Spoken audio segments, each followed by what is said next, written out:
nasod nung pinulungan, dalan sa panaghiusa. Ako, usa ka bata, nga natawo ning bagong panahon. Diin, milambo na ang atong teknolohiya. Dili ikalimod ang mga kabaguhan ning atong henerasyon.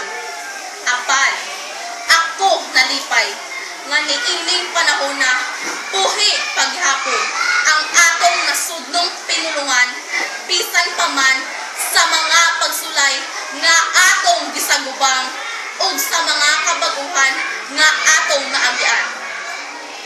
Nasudnong pinulungan Filipino, kini mao ang naghatag og dalan sa pagkabot sa iniusang mga tinguha alang sa kalambuan sa tanan. Nasod sa mga nagkalaing-laing pinulungan pero nagkaiusa tungod sa pinulungang atong gibansay-bansay. Pinaagi niini kita nagsinabtanay aron makabot ang mga panlantaw sa unahan.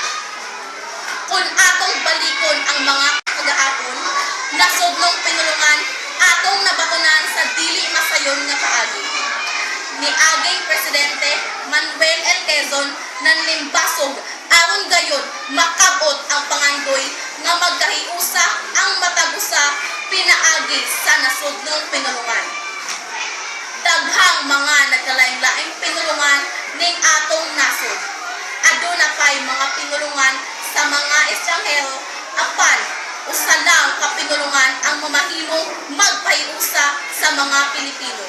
Kini mao ang nasudnong pinulungan ang Filipino. Angay natong hinumduman nga ang nasudnong pinulungan mao gayud ang naghatag og dalan aron mapakita ang panaghiusa sa mga katawhang Pilipino ning nasudtang Pilipinas. Mao kini ang nagpalig-on sa atong pagka-Pilipino. Dili ra kutob sa dila ang atong pagka-Pilipino, kundili nanalaytay gayud kini sa atong mga kaugatan ug sa kinatibuk-antang pagkatao.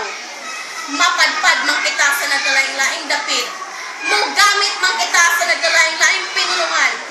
Apan, kinahanglan makita gihapon ang timailhan sa atong pagka-Pilipino. Sa mga kauban kong mga bata ug sa pinangga kong mga tigpaminaw, mao kini ang hagit sa matag usa kanato karon. Kinsa pa man ang mupasigahbo ug mupangga sa atong nasudnong pinulungan, pinaagi sa paggamit niini sa kinaadlaw-adlaw natong pagkinabuhi. Kinsa pa man ang magpalambo niini, wala nay lain pa ikaw ug ako, kitang tanang mga Pilipino.